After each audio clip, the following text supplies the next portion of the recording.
Hi, everyone. I'm Rosemary Miller. Lawyers, if you're curious about using AI technology in your everyday workflow, I have Pablo Arredondo, the CIO and co-founder of Casetext, here to tell us more. Pablo, thank you so much for joining me today. Thank you. Great to be here. So, Pablo, for starters, what is Casetext and also what is CoCounsel? Right. So Casetext is a platform for legal technology. We've been around for about 10 years, selling primarily to litigators, although not exclusively to litigators. And we've been applying artificial intelligence in various forms to make tools that can make it easier to do legal research, to draft briefs, things of that nature. And what CoCounsel is a suite of tools built on this new generation of AI, these large language models that are causing such a fuss. Casetext was given very early access to GPT-4, which is the most powerful current AI model, and we've been bringing it to law for the last 9 months. Wow. So how can lawyers actually use this to make their lives a little bit easier?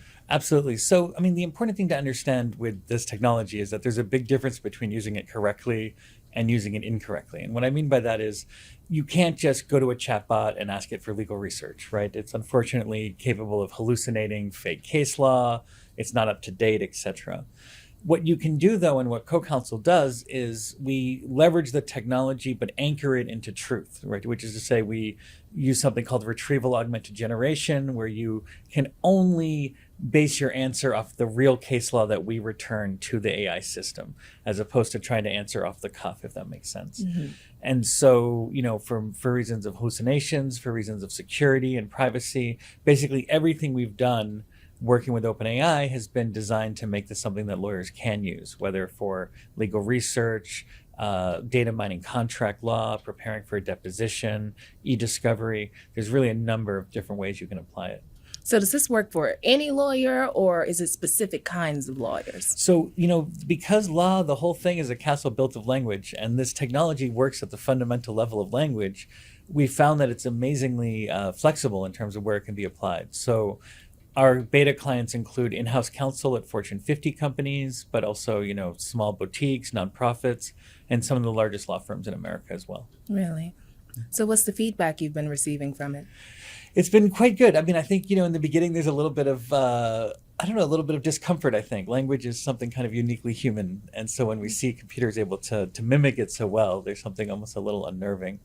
But I think once you get past that, I think, there was some concern, are there going to be any lawyers left in 5 years or something like that, which I think is completely overblown. But once they get you using it, the response is really positive. It's just an amazing tool because so much of what a lawyer does requires, reading and summarization, right? Or sort of re-articulating one thing in another way. And so having AI that can assist, not replace, but assist an attorney, has understandably been just very well received. So I want to go back to you saying, are there going to be any lawyers left in 5 years? Right. So over here on the journalism side, we're going through the same thing. Yeah. Are there going to be any journalists left? And I've been seeing calls to slow down AI. What is that about? Is that because maybe they really are going to take our jobs? Wow. Okay. So there's a lot there. So the Slowdown AI, there's a range of different concerns that people have, right? It's everything from short-term job displacement to long-term, full-on rogue AI that goes, takes over the world and things like that. So there's a lot of different voices and different concerns going into the Slowdown system, right? But I will say, I think most agree that the short-term economic impact is going to be one of the first things we face on this, right? And, I'll just speak from CoCounsel, from Casetext's perspective. There's a lot a lawyer does that this AI cannot do, right? It's very powerful, but there's a lot that it's incapable of doing. And so we don't right now, with the current technology, see this as something where lawyers are going to be replaced. I think that certain tasks that lawyers do might, be shifted around. I think some of the billing paradigms might be shifted around, but I don't think that there won't be a fundamental need for human attorneys. But you said with the technology now, and we see technology is advancing rapidly. Yeah. Can you say that with certainty? No, I mean, and that's the truth. Anything where you're predicting into the future with this technology, it's very difficult.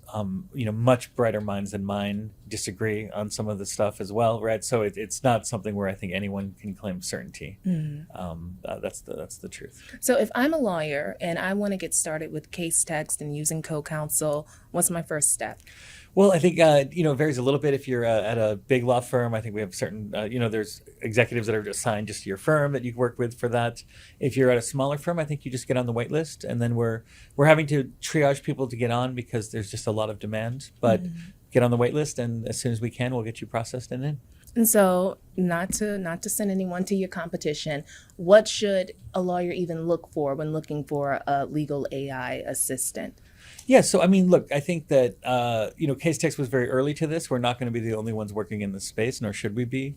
I think definitely make sure that the company is not putting you at risk with things like hallucinations, right? So it's tempting to just wrap a UI, a user interface, around the raw model and say, look at all these cool things it can do, but it's not really doing those things often because it's creating fake case law or fake quotes and things like that. So I think the number one thing to do is make sure that, the people you're working with know what they're doing and are using it responsibly. And, insist on a trial. When they're on the demo, you call out the query, don't let them pick the query, things like that, I think, sort of always apply. Okay. So kind of switching gears a bit.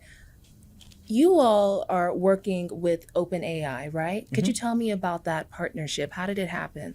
So, we were working with OpenAI, or at least talking with OpenAI, going back to their earlier model, GPT-3.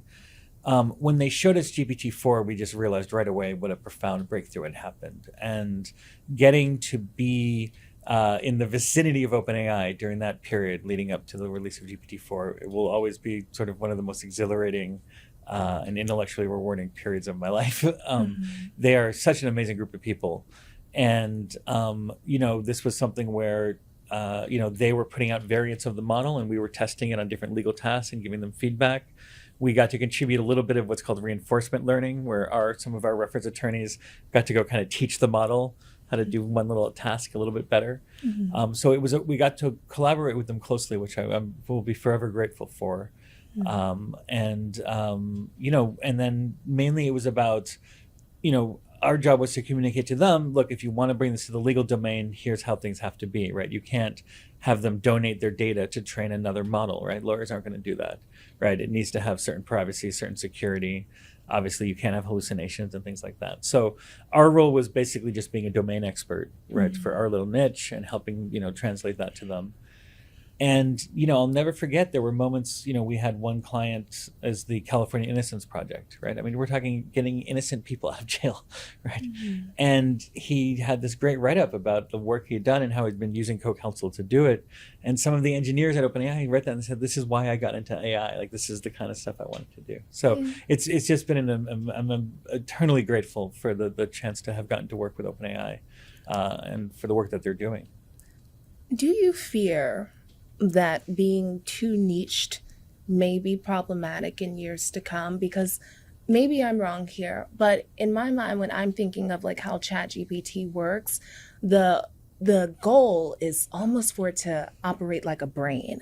And if it's operating like a brain, it knows everything, which means, is there actually a need for me to have like this subsector, this niche of the brain? Because why can't I just go to the source? Yeah, no, it's a great question. And where you start to see things happen like that is, GPT-4, the bigger model, is better at a lot of tasks that have been fine-tuned using smaller models. So I take an earlier language model and I teach it sentiment analysis, right? Is this tweet happy or sad? I can spend all this time teaching that model, and then all of a sudden GPT-4 comes out of the box and is better at that than the one that I taught all this specific stuff, right? So there's no question that big generalizable models can sometimes exceed domain, capacity. That said, I think, there's so much that's unique to law. It's not just about the language. It's also knowing the workflows, right? It's knowing how these different pieces fit together.